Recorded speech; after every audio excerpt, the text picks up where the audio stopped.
Here's an example he made, which is a sawtooth. It's a very simple one. Sawtooth to a square crossfade.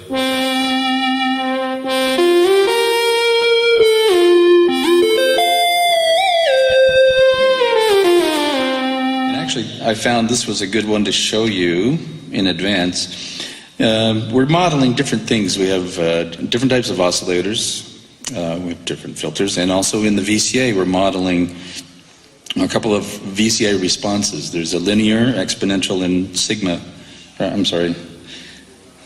a linear, logarithmic, and sigma curve in the response. But there's also a component that comes from the Moog filter design, which is referred to as an OTA design, and that has been removed from the Moog filter portion and put outside, so we can add that to any of the filters. So, yeah, it's sort of a soft overdrive, and I can show you. Well, we can hear it on this sound. Let me just turn it up to the square wave.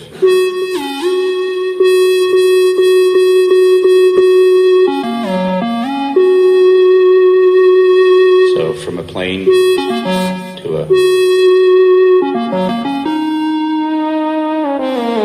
or with a sawtooth, same thing.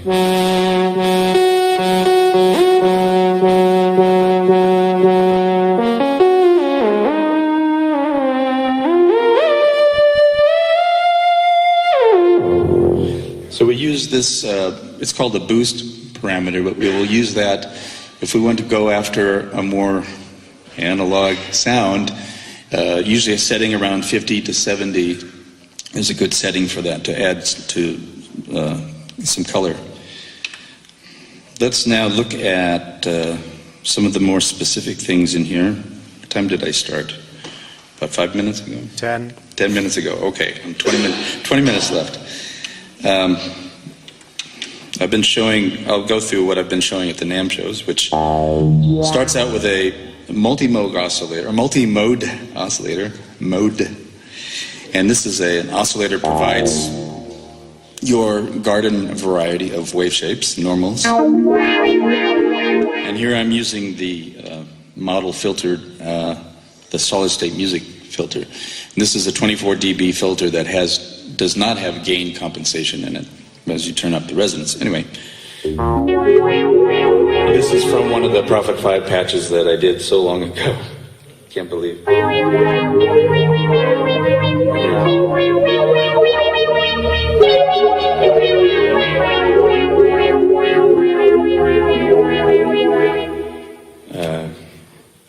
This is something using a model of a state variable filter that is in the Oberheim.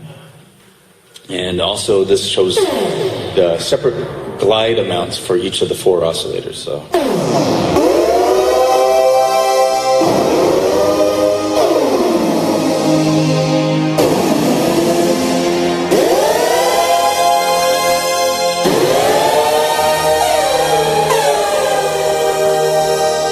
And seeing the Sonic 6 here, this is a good old-time story.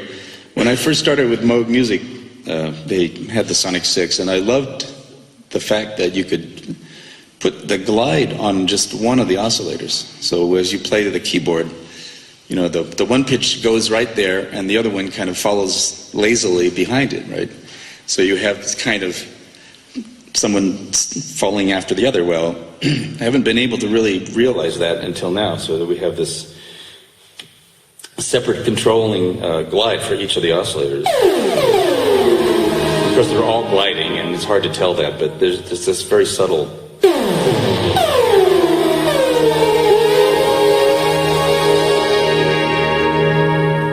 So this is using the multi-mode oscillator.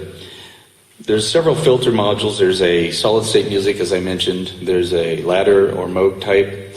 There's this Oberheim state variable model. There's something that's like the Curtis filter, but it has 23 variations. And these are, I wish we had the camera set up so you could see everything. But basically these are 4-pole, 3-pole, 2-pole, 1-pole of a low pass, a high pass, a couple of band passes, a couple of band rejects, there's all pass, so it has quite a bit of filtering. So that's what I call multi-mode filter. So we have the multi-mode, the Oberheim, the solid-state music. I can take a look here. Mini, solid-state, what did I forget? There's a vocal mode. Well, it's a filter that has 5 phonemes to it. Well, we'll listen to that in a second. Now, let's listen to, skip that one. Well, everybody knows this kind of sound.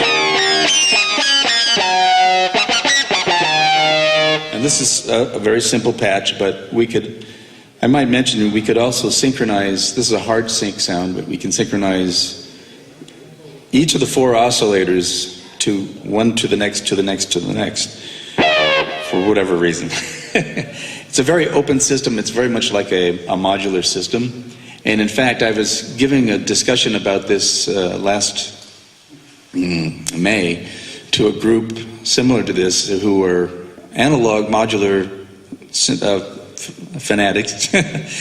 And it's really good to talk to someone at that point because who's understanding the modular concept, because the modulation here is done at the destination. I call it destination-based.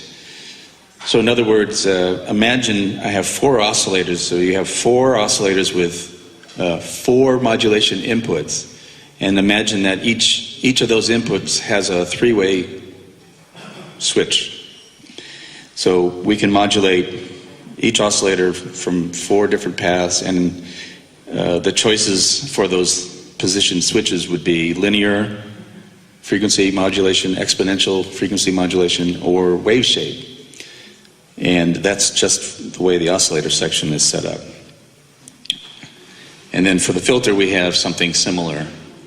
But in this case, it's cutoff, resonance, and in the case of the comb filter, it's damping, and then in the case of the vocal filter, it's the position of the phonemes. So anyway, like I said, enough talking now.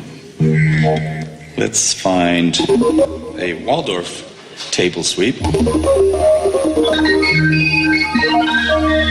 Now the filters are turned off, so we're hearing exactly just the Waldorf tables.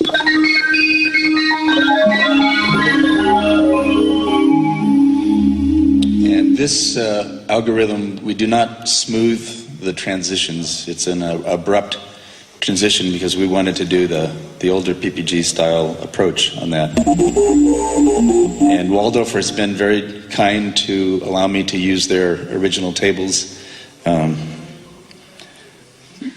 When we power on the synthesizer, there's a little kind of message from Waldorf there. So it's very nice of them. I'm very much appreciative of that.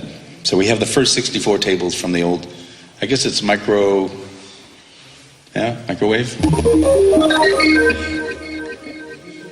And let's see, samples.